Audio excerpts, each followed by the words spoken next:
Today is a very crappy day and my first video.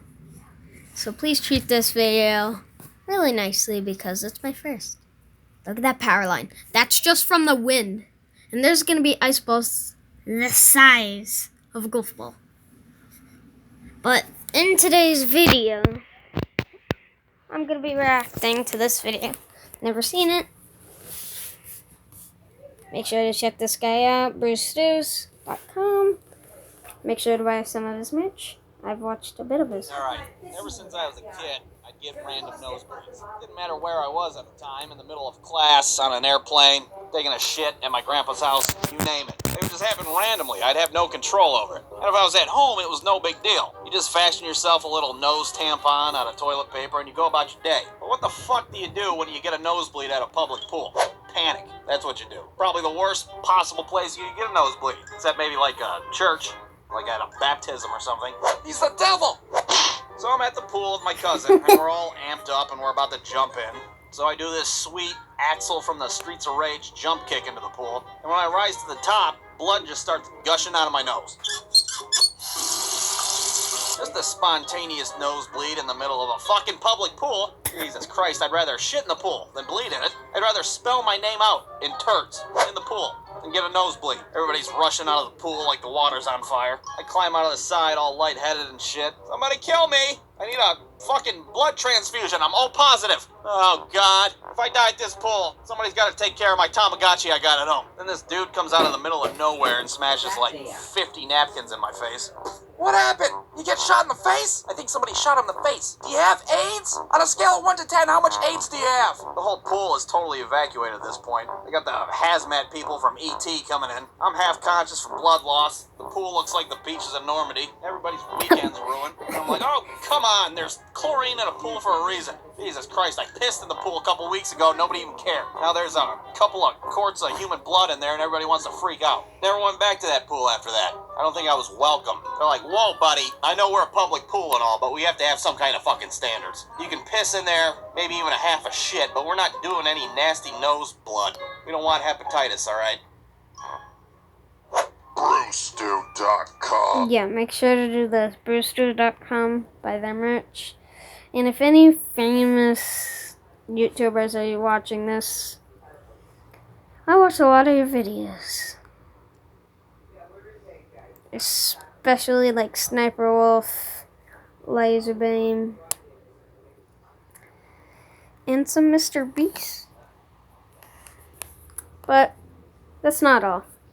We still have a little more, like this one. I think I've seen this one. Alright, we all had that friend growing up that had all the cool toys that you never had. You get all jealous like, oh, cool, look, he's got a Nintendo 64, and I'm over here with 3 Lincoln Logs. Cool. And that kid to me was my friend David. He had pretty much everything he wanted as a kid. For example, David had a bunk bed in his room, but David was an only child. So what the hell does he need a bunk bed for? I didn't know all your stuffed animals needed a place to sleep. God forbid. He had all the cool stuff. He could top whatever you had by far. You finally got that sweet holographic Charizard Pokemon card? Well, guess what? He's got 3 of them, and they're all autographed by a real live Charizard. Suck on that. The dude had 3 Razor mini scooters. 3 of them. What do you need 3 scooters for, David? You have 2 legs on your body. You're not a goddamn millipede. You don't need multiple scooters to ride around on. But out of everything David had, the trampoline in his backyard was the best. The day he got it, all the kids in the neighborhood just marveled at it. We can bounce up to the moon on this damn thing. And boy, did we. We jumped on that thing and jumped and jumped and jumped our little asses off. We did that for like a whole 15 minutes. Alright, that was fun. Now what do we do? How about we try to hurt each other? Oh yeah, I was thinking the same thing. Let's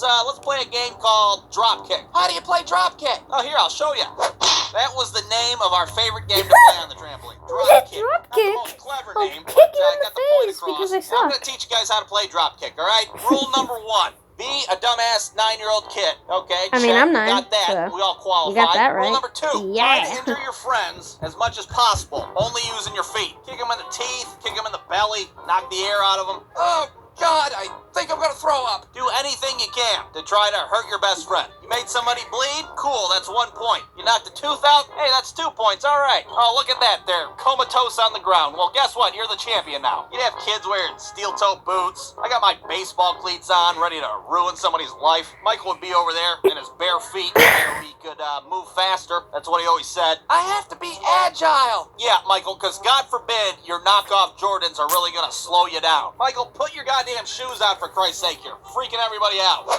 Jesus Christ, well, at least cut your damn toenails once in a while with your nasty Wolverine feet. God, you're disgusting. Rule number 3, don't touch the ground. Now, chances were that at some point somebody would kick you off the trampoline, but if you touch that ground, you are out. You're done playing dropkick for that round. Michael, you're on the ground. You're out. No, I'm not. I'm in. I can still play. Michael, your leg is broken in half, dude. Sit this one out. You lost. Sometimes you get kicked, and you get lucky and be able to grab onto the chain link fence. Your back would slide down it like a cheese grater. You fall back on the trampoline. Your back's bleeding like a gunshot wound. I'm still in. I'm in, okay? Careful where you step. It's slippery. There's blood all over the place. Then you'd have kids like my buddy's little brother, Matt, who was like a whole 48 pounds at the time. His ass was so light, if he jumped up too high, a stiff breeze could carry him right over the fence. He had the hardest time playing dropkick because there wasn't any weight classes when we played. So little Matt there, he'd have to face off against somebody like Corey, who had the physique of a middle-aged garbage man. Like a hot dog in one hand. Yeah, let's get it on. Corey couldn't even jump in the air. There's no way he's getting his big ass airborne. So he'd just fall on his butt, launch Matt into the stratosphere. It's a technical knockout. Matt is disqualified. He didn't touch the ground. Yeah, well, you're not supposed to be in outer space either. He's disqualified. He's done. Rule number 4. This is the final rule of dropkick. Don't get hit by the big rock. Now, you might be asking yourself, big rock? What big rock? Well, as if a bunch of 9-year-olds throwing their bodies around like a circus act wasn't dangerous enough, you could put a big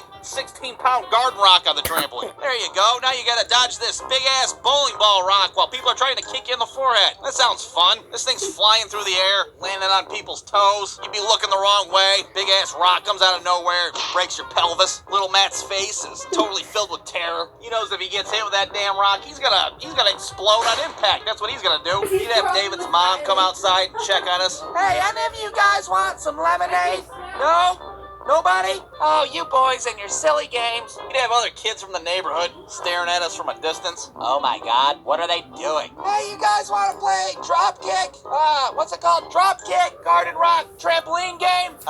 No. We'll play hide and seek or something instead. Are you sure? It's really, really fun. There's a dead kid over here. Yeah, we know. He's disqualified. Hey, you guys got any Band-Aids or some morphine? Brewstews.com.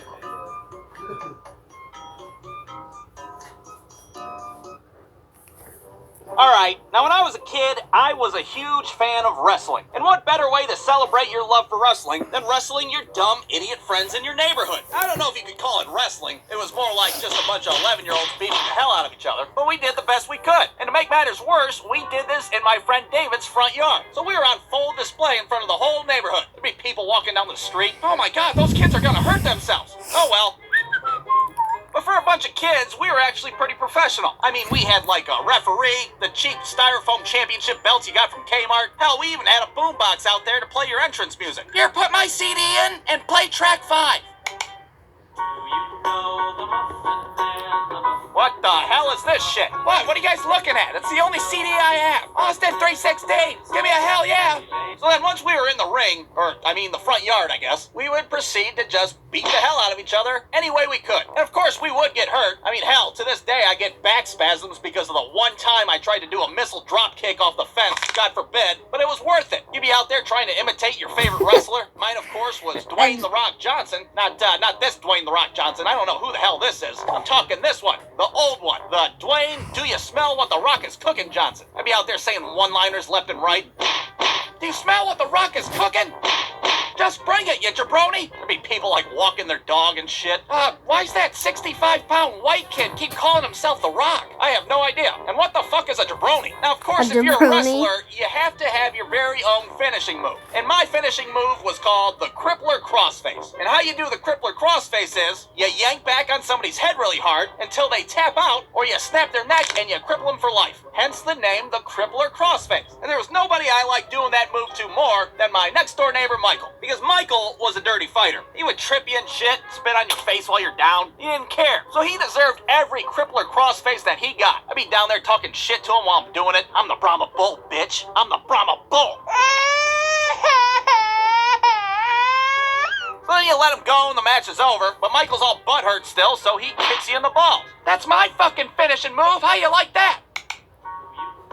Winner and champion. Give me a hell yeah. Now, like I said, we would always wrestle in David's front yard. But there was one time in particular, we decided to wrestle in this restaurant's parking lot that was across the street. Now, why would we wrestle in a busy parking lot? Well, because we're dumbass 11-year-olds, that's why. And dumbass 11-year-olds do dumbass things like wrestle in a busy parking lot. Exactly. So we have this street match, if you will, and it's between David and Michael. Now, you had to watch out for David, because David would do this really cool finishing move where he'd take your legs and then bend you backwards until your asshole touched the back of your head. It did not feel good, and I did not want to be a part of it whatsoever. So they start going at it, and since Michael's such a wuss, David's got him on the ground in about 30 seconds. Hey, have they met before? What? Has who met before? Your asshole and the back of your head. Allow me to introduce the two. So there we are, in the middle of this restaurant parking lot. Michael's bent in half. He's crying like he got shot by a fucking rifle.